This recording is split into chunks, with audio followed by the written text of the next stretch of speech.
Hello, I welcome all class 10 students in biology class period number 3. As I promised you that I'll be discussing on nutrition in multicellular animals. So today the topic is nutrition in multicellular animals. So let us look at the screen.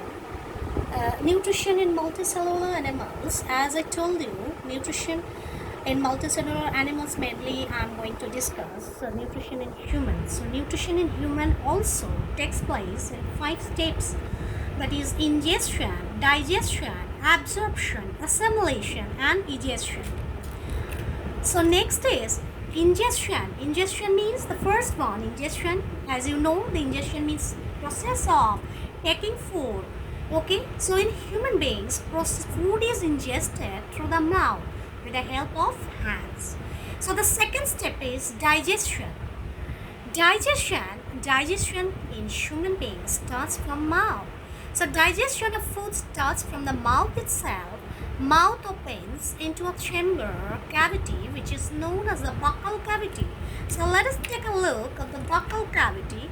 So you can see the diagram, students, and see in the buccal cavity what are the things available. You will get teeth, then tongue, then hot palate and soft palate, then tonsil, and of course the salivary glands. Now let us go back. Buccal cavity contains tip, tongue and salivary glands as it shown you in the diagram. The food is cut and ground by teeth and being broken into small pieces. The food needs to be cut because remember the stomach does not have teeth. So while we cook the food, we make it into a thin paste and we cut it into a smaller pieces so that we can cook the food. The food can be boiled nicely and it can be easily taken as a food. Similarly, for digestion purpose, food has to be chewed properly because a stomach doesn't have a teeth, remember, and so food has to be cut and needs to be grinded, and with the help of saliva, when it mixes with the saliva, it becomes a thin paste. So for why we need to make it as a paste? Because it helps us for smooth going through the food pipe. It helps to swallow the food. So, and when it goes to the stomach, digestion becomes easier. Okay? So let us again look at the screen. The teeth helps in physical digestion. The salivary glands in our mouth secrete saliva. What is the functions of tongue? At the floor of the buccal cavity, a muscular tongue is present that helps in mixing saliva with the food. Okay? So the functions of saliva is it makes the food moist and is easy to swallow. These salivary glands help in chemical digestion by secreting enzymes. What does the salivary glands do? They secrete digestive enzymes. What is the meaning of the enzymes? What is the function of the enzymes? Actually, these enzymes are the chemical substances which act on food particles and it converts the food particles into the simpler ones and helps in digestion. Now let us come back to the screen. The human saliva contains an enzyme known as ptyalin or salivary amylase. Children, you see the word which ends up with ASE is always an enzyme, and the word ends up with OASE is always a sugar. So salivary amylase, it is an enzyme which digests starch. So what is the function of salivary amylase? It digests starch into maltose sugar. Thus digestion of carbohydrate starts from the buccal cavity itself. So carbohydrate, where does it start? The digestion of carbohydrate starts in the mouth itself, and the buccal cavity opens into the pharynx, which leads to a long tube called esophagus, food pipe. So let us see the picture. So this is the diagram of the esophagus. After the buccal cavity, the food, when we swallow the food passes through this is a food particle. It passes through the long tube which is known as esophagus, that is a food pipe, and it reaches to the stomach, but it doesn't go at a shot. Okay, it goes slowly. the partially digested food. Why the partially digested food? Because the digestion starts at mouth, and when the food becomes a paste, so it is partially digested. That is why we call it as a partially digested food. And the mouth is swallowed with the help of the tongue and goes down through the esophagus into a J-shaped stomach. The shape of the stomach is J shape. So remember, it goes into the J-shaped stomach and placed on the left side of the abdomen. Okay, so when slightly digested food enters the esophagus, its wall starts a series of contraction and expansion movements. So what did I say? It doesn't go at a stretch. So it goes a series of contraction and expansion movements. These movements are known as peristaltic movements. You see the spelling? Peristaltic movements. Okay, so I have already shown you. So this is the diagram of the food pipe. This is the esophagus along with the stomach. So this is the stomach. You see it is a J shape. These movements push the food from the esophagus into the stomach and from there in the intestines. So no digestion takes place in the esophagus. Children, what did I say? Remember, the food starts digestion in the mouth, and after digestion it goes through the food pipe, that is the esophagus, into the stomach by series of contraction and relaxation of muscles, and that is known as peristaltic movements. But when it goes from the mouth to the stomach, during this passage, during the traveling through the food pipe, there no digestion takes place. So remember, in esophagus, digestion doesn't take place at all. Now let us come back to the screen again.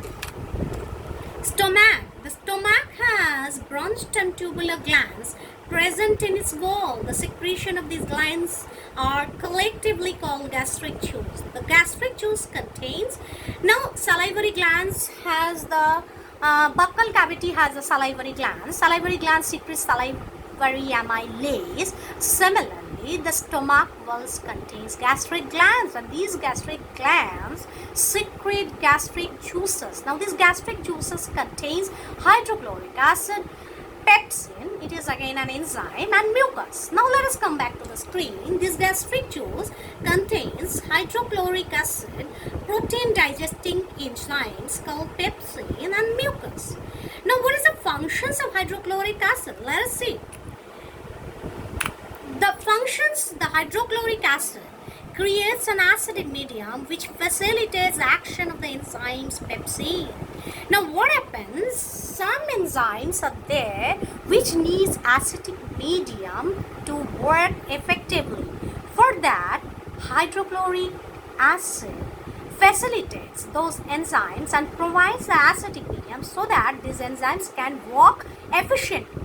So let us come back. In the acidic medium, pepsin is a protein digesting enzyme. The salivary amylase, we know it is a carbohydrates digesting enzymes, but pepsin, it is a protein digestive enzymes, breaks down the proteins into peptones. Thus the protein digestion starts in the stomach.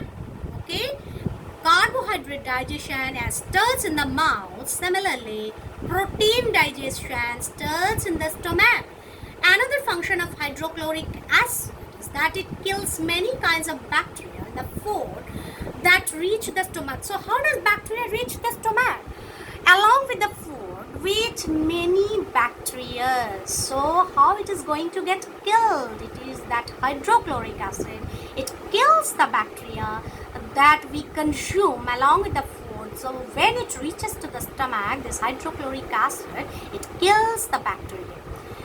Now let us come back to the screen again. Functions of mucus. So the mucus helps to protect the inner lining of the stomach from the action of the acid under normal conditions. See, stomach contains gastric glands. These gastric glands secrete gastric juices. Again, these gastric juices contains hydrochloric acid. So hydrochloric acid provides the acidic medium, fine. It kills bacteria, fine, but acidic medium again, it is going to hamper the stomach lining. So how the stomach lining will be protected? So mucus protects the stomach lining from the acid. Okay, now let us come back. So the exit of food from the stomach is regulated by a sphincter muscle which releases small amount of the partly digested food into the small intestine. Next, this is a diagram of the liver. Students, you see, this is the left lobe, this is the right lobe, coronary ligament and other parts are there, and this is the gallbladder, the main thing. So liver, one of the largest gland, okay, and liver secretes bile, okay, which contains bile pigments and bile salts. Bile is alkaline in nature and contains salts which help to emulsify the fat present in the food. The bile secreted by the liver is normally stored in the gallbladder. So the bile which is secreted by the liver, where it is going to get stored? It is going to get stored in the gallbladder. So next, bile performs two functions. What are those two functions? First is the food coming from the stomach is acidic because and that has to be made alkaline. Why the food coming from the stomach is acidic? Because you know stomach contains gastric glands contains gastric juice, and gastric juice contains hydrochloric acid. So obviously, food comes from the stomach is acidic in nature and that has to be made alkaline. Now, which enzymes, which juice makes it alkaline? That is the bile juice. So the bile juice makes the food alkaline. Why? So that the pancreatic systems can act on it. Next, the bile salts break down the fat present in the food into smaller globules. This increases the efficiency of enzymes to act and digest the food. See, this is the diagram of pancreas, stomach, gallbladder. This is common bile duct, pancreatic duct, duodenum, and pancreas. So this is the pancreas, this is the gallbladder, and this is the stomach. So first is the pancreas is the biggest gland in our body which lies parallel to and beneath the stomach. Just see, this is the stomach and it is parallel to the stomach, and just beneath the stomach pancreas is situated. The pancreas secretes pancreatic juice, like salivary gland secretes salivary juice, salivary amylase. Similarly, stomach contains gastric glands secretes gastric juice. Liver secretes bile juice. Similarly, pancreas secretes pancreatic juice. Okay, let us come back to the screen. And along with the pancreatic juice, see the pancreatic juice which contains digestive enzymes like trypsin and lipase. The enzyme trypsin, what is the function of the trypsin? It digests proteins. And the enzyme lipase, ASE, that means it is an enzyme, I already told you. So the enzyme lipase break down the emulsified fats. Next, small intestine. Small intestine, this is the diagram you can see. So the inside there is a coil structure. The outer one is the large intestine. This is the large intestine. And the inner one, this is the small intestine. The small intestine is not really small, though the name is small intestine, but actually it is about 6.5 meters long. So it is the longest part of the alimentary canal, which is fitted into a compact space because of extensive coiling in a belly. Okay, so it is in a compact space. Why? Because it is a coil structure. The length of the small intestine differs in various animals depending on the types of food they eat. The small intestine in human is a site of complete digestion of foods like carbohydrates, proteins and fats. So where does the digestion is completed? The digestion is completed totally in the small intestine, and the total digestion of carbohydrates, proteins and fats takes place in the small intestine. Now let us come back to the screen again. The wall of the small intestine contains glands which secrete intestinal juice. As pancreas secretes pancreatic juice, similarly in small intestine, intestinal wall also secretes intestinal juice.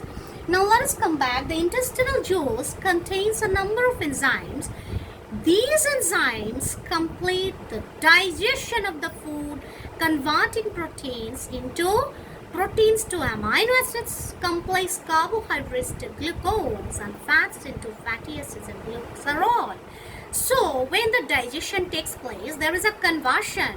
So what is the conversion? We see the protein gets converted into amino acids, carbohydrates get converted into glucose, and the fats gets converted into fatty acids and glycerol. Now again come back to the screen. So the digestion is over. So after the digestion, we know the process comes, that is the absorption. So after digestion, what will happen? The digested materials, the digested food molecules, that is the soluble sugar, amino acids, fatty acids, and glycerol are taken up by the walls of the small intestine. And this process is called absorption. The inner surface of the small intestine has millions of tiny finger-like projections called villi. Let us look at the figure, intestinal villi. So this is the figure. You see it is a finger-like projections. It looks like a finger. So this is the inner surface of the intestine. Again, I'm going back. So the presence of villi gives the inner walls of the small intestine a larger surface area. On the larger surface area of the small intestine, absorption of food takes place quickly and goes into the blood through the blood vessels in villi. Okay, so next comes step number 4. It is assimilation. So the blood carries digested food. When the absorption is over, then blood carries digested food to all the parts of the body where it gets assimilated into the cell. The body cells use assimilated food for obtaining energy as well as for growth and repair. During the process of respiration, assimilated food is oxidized to produce energy. The digested food that is not used by your body is immediately stored in the liver in the form of glycogen. This glycogen can be utilized as a source of by the body in times of need. And the last step, we have almost come to an end of the digestion process, internutrition process, so that is known as digestion. So all parts of food which we eat cannot be digested by our body. So some of the food which cannot be absorbed at all by the small intestine remains undigested, and these undigested food passes from the small intestine into a white tube called large intestine. The first part of the large intestine is also called the colon, and the wall of colon absorbs most of the water present in the undigested food. Let us look at the figure. So see, this is the picture of the large intestine. So this is rectum, sigmoid colon, this is appendix, ascending colon, descending colon, and transverse colon. So this is the diagram of the large intestine. Now again I'm going back. So the solid digested food enters into the last part of the large intestine called rectum, where it stays for some time and then passes out from our body through anus as feces. The feces contain undigested solid food. The exit of these waste materials is regulated by the anal sphincter. So students, I hope the topic is clear to you. The basic steps are same, that is ingestion, digestion, absorption, assimilation, and digestion. But the process is different in case of unicellular animals and in case of multicellular animals. And human being is at the top of the animal kingdom, so you know it has got many digestive glands, then organs, it has got complete and compact digestive, well differentiated organs and digestive systems. And I have explained to you what are the different functions of the organs and how does digestion takes place. So the question often comes: role of hydrochloric acid, role of pancreas, role of pancreatic juice, role of intestinal juice. Okay, and what is peristaltic route? When where does the complete digestion of carbohydrates, proteins, and fats takes place? So all these topics you learn thoroughly. You learn and try to write the answer after learning, and be very careful about the spellings. So the period 3 is over. Now in a period 4, that is in next class, I will be discussing about circulatory system in human being. Till then, goodbye.